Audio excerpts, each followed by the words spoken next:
Hello everyone, welcome back to my channel. तो आज से हम लोग एडिटोरियल की सीरीज़ स्टार्ट करने वाले हैं, जिसमें मैंने एक नए कॉन्सेप्ट में सीरीज़ को डिज़ाइन किया है ना। सो प्लीज़ वीडियो को लास्ट तक देखिएगा, ये बहुत ही हेल्पफुल होने वाली है आप सबके लिए।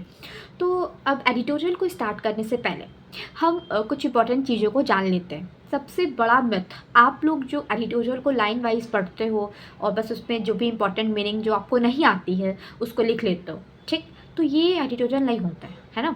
एडिटोरियल एक्चुअली में होता क्या है, ये किसी भी डेटा पे बेस एक आर्टिकल होता है ना, जिसको हमें एनालिसिस करना होता है। मीनिंग जानना वो अपनी जगह सही है ना, पर उसके अलावा हमें कई सारी चीज़ें करनी होती हैं, जैसे कि उससे हमें क्या प्रॉब्लम्स फेस करनी पड़ रही है, उससे क्या सोल्यूशन हम निकाल सकते हैं, ऐसी कौन सी गवर्नमेंट की पॉलिसी है कि जो हम वहाँ पे यूज़ कर सकते हैं, है ना। क्या इम्प्लीमेंट कर सकते हैं हम उस डेटा के रिगार्डिंग, हम ऐसे कौन से काम कर सकते हैं जिससे हमारे सोसाइटी पे इफेक्ट पड़े, है ना। तो एडिटोरियल हम इसलिए पढ़ते हैं जिससे हम एक किसी भी टॉपिक को लेके ब्रॉडली सोच सकें, है ना, उसकी डिफरेंट पर्सपेक्टिव सोच सकें। और ये बंद करिए कि एकदम लाइन वाइज पढ़ना, बिकॉज आप लाइन वाइज वाला जो ये सिस्टम है ना, ये ओल्ड हो चुका है और अब पेपर के फॉर्मेट बहुत ज़्यादा बदल चुके हैं। वो that is just based on your mindset and your analysis, ठीक। आपको अपने स्टडी पैटर्न में चेंज करना पड़ेगा, हाँ। Without wasting time let's start the editorial, और स्टार्ट करते हैं। और प्लीज़ आप सब बने रहिएगा एंड तक। सो लेट्स सी कि एडिटोरियल में है क्या। तो इस हफ्ते 2 अलग अलग सिटीज़ में 13 वर्कर्स की जान चली गई, है ना। 2 सिटीज़ का एग्जांपल दिया है। एक तो सूरत में सेप्टिक टैंक्स में काम करते हुए 4 वर्कर्स की जान चली गई, एंड विशाखापट्टनम में स्टील प्लांट में ब्लास्ट होने से 9 लोगों की मौत हो गई, ठीक। तो सवाल ये उठता है कि क्या ये सिर्फ एक एक्सीडेंट है, या हमारे इंडस्ट्रियल सिस्टम का कोई फेलियर सामने आ रहा है हमारे। तो आज की एडिटोरियल का ये टॉपिक है और हम इसी डिस्कस करेंगे, ठीक। तो हम इसके डिफरेंट पर्सपेक्टिव देखेंगे, एक टॉपिक से हम क्या क्या एक्सट्रैक्ट कर सकते हैं जो कि हमारे लिए रिलेवेंट है। So let's start this. तो अब देख लेते हैं कि यूपीएससी पर्सपेक्टिव से ये टॉपिक कितना रिलेवेंट। ये topic GS paper 2 GS paper 3 दोनों के लिए इंपॉर्टेंट हो सकता है। एंड हिस्ट्री और एथिक्स में हम वर्कर सेफ्टी और गवर्नेंस फेलियर के एग्जाम्पल के फॉर्म में हम इसे ऐड कर सकते हैं, ठीक।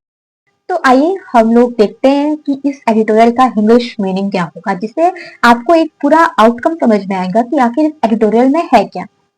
एडिटोरियल का मेन पॉइंट ये है कि इंडिया में इंडस्ट्रियल एक्सीडेंट को अक्सर आइसोलेटेड इंसिडेंट या फिर अनफॉर्चुनेट एक्सीडेंट बोलकर भुला दिया जाता है, लेकिन जब एक इंसिडेंट बार बार होने लगते हैं तो प्रॉब्लम सिर्फ एक्सीडेंट की नहीं होती है, फिर वो प्रॉब्लम सिस्टम की हो जाती है, ठीक है। और एडिटोरियल में 2 एग्जाम्पल दिए गए हैं। पहला सूरत का केस है, जहाँ पे वर्कर सेप्टिक टैंक के अंदर गए और टॉक्सिक गैस की वजह से उनकी डेथ हो गई। अब सवाल ये है कि क्या इंडस्ट्री को इस रिस्क के बारे में पता नहीं था? बिल्कुल पता था। आज से कई सालों पहले ही एक्सपर्ट बता चुके हैं कि कंफाइंड स्पेसेस जैसे सेप्टिक टैंक्स में प्रॉपर वेंटिलेशन, सेफ्टी इक्विपमेंट्स और रेस्क्यू टीम की ज़रूरत होती है। फिर भी ये इंसिडेंट हुआ, यानी प्रॉब्लम नॉलेज की नहीं है, इम्प्लीमेंटेशन की है।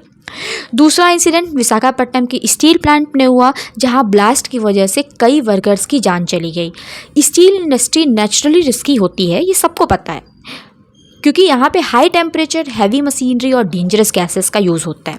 लेकिन इन रिस्क को मैनेज करने के लिए भी सेफ्टी प्रोटोकॉल्स पहले से ही अवेलेबल हैं, लेकिन उसे इम्प्लीमेंट नहीं किया जा रहा है। एडिटोरियल कहता है कि जब इतनी सेफ्टी मेजर्स होने के बाद भी एक्सीडेंट्स होते हैं तो इसका मतलब कहीं ना कहीं ऑर्गेनाइजेशनल फीचर्स मौजूद हैं।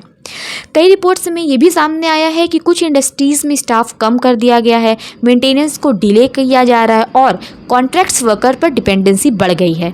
तो कॉन्ट्रैक्ट वर्कर्स को अक्सर परमानेंट वर्कर्स के मुकाबले कम ट्रेनिंग मिलती है और उनकी अकाउंटेबिलिटी भी क्लियर नहीं होती, जिसका रीज़न ये होता है कि उनके लिए रिस्क और भी ज़्यादा बढ़ जाता है। एडिटोरियल का सबसे इम्पॉर्टेंट पॉइंट ये है कि इंडस्ट्रियल एक्सीडेंट अक्सर एक छोटी गलती का रिजल्ट नहीं होते हैं, ये कई सारे ऑर्गेनाइजेशनल वीकनेस का एक्यूमुलेटेड रिजल्ट होते हैं। और जब कंपनी सेफ्टी से ज़्यादा कॉस्ट कटिंग पर फोकस करने लगती है ना, तब ऐसे ही एक्सीडेंट की पॉसिबिलिटी और ज़्यादा बढ़ जाती है। अब हम प्रॉब्लम्स देखने वाले हैं जो कि बहुत इंपॉर्टेंट होता है। किसी भी एडिटोरियल को पढ़ते वक्त हमें खुद से एनालिसिस करना पड़ेगा कि क्या क्या प्रॉब्लम्स आ सकते हैं। तो point 1 is poor safety implementation. It means कि बहुत सारे सेफ्टी रूल्स हैं पर वो ग्राउंड लेवल पे इम्प्लीमेंट ही नहीं हो रहे हैं, तो उसका कोई मतलब नहीं निकल के आ रहा है। Point 2, contract labour dependency. ठीक है, तो कॉन्ट्रैक्ट्स वर्कर को प्रॉपर ट्रेनिंग और प्रोटेक्शन नहीं मिलती। And third one is delayed maintenance, like कि इसके कारण जितने भी इक्विपमेंट्स होते हैं, जितने भी मशीन्स होती हैं, उससे रिस्क होने का खतरा बढ़ जाता है। Point 4 is cost over safety mindset.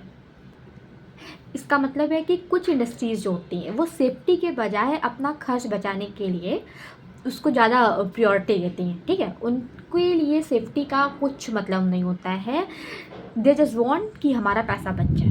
Fifth is week accountability. किसी भी एक्सीडेंट के बाद, है ना, किसी की भी रिस्पॉन्सिबिलिटी फिक्स करना that is going to be very difficult. तब बहुत डिफ़िकल्ट हो जाता है क्योंकि कोई किसी की रिस्पॉन्सिबिलिटी लेने को रेडी नहीं होता है।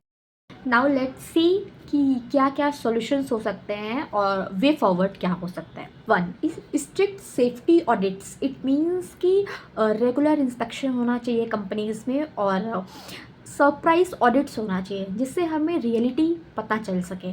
Point 2 is better training. It means कि वर्कर्स को प्रैक्टिकल सेफ्टी ट्रेनिंग देनी चाहिए। ठीक है, जिससे कभी भी किसी भी रिस्क के माहौल में वो अपने आप को संभाल सकें। Third one is modern equipment. हमें सारी भी पुरानी मशीन्स को रिप्लेस करके नए इक्विपमेंट्स को ऐड कर देना चाहिए। Protection for contract workers. It means कि परमानेंट और कॉन्ट्रैक्ट वर्कर्स के दोनों के सेफ्टी स्टैंडर्ड को हमें सेम रखना चाहिए।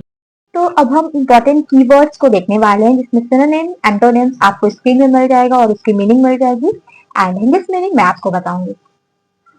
First one is occupational safety. It means कि किसी भी वर्क प्लेस पे सारे वर्कर्स की सेफ्टी को इंश्योर करने की प्रोसेस, इसको बोलते हैं occupational safety. Second is contract labour. It means कि जो टेम्परेरी बेसिस पे हम लेबर रख लेते हैं, कभी कभी हम अपने घर में भी कुछ काम होता है तो उसको हम टेम्परेरी बेसिस पे रख लेते हैं, उन्हें बोलते हैं contract labours. One is confined space, मतलब ऐसी जगह जहाँ पे ऑक्सीजन कम हो प्लस जो जहरीली गैसेस होती हैं वहां पे ज्यादा होती है।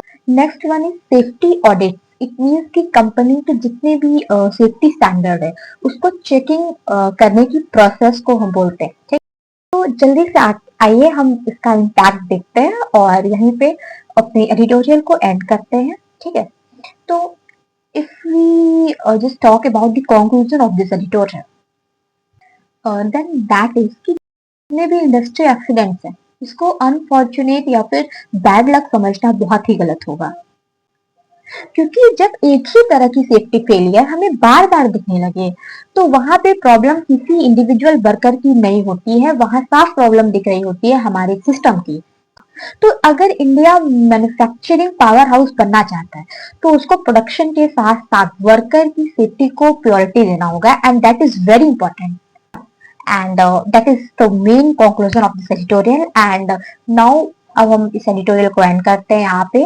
प्लीज वीडियो एंड तक देखिएगा एंड जिसको जो भी कुछ प्रॉब्लम्स आ रही हो आप कमेंट डाउन करिए, जो भी आपका रिव्यू होगा मेरे सीरीज को लेके वो भी आप कमेंट बता दीजिएगा। And thank you so much for giving your time and attention. Thank you so much.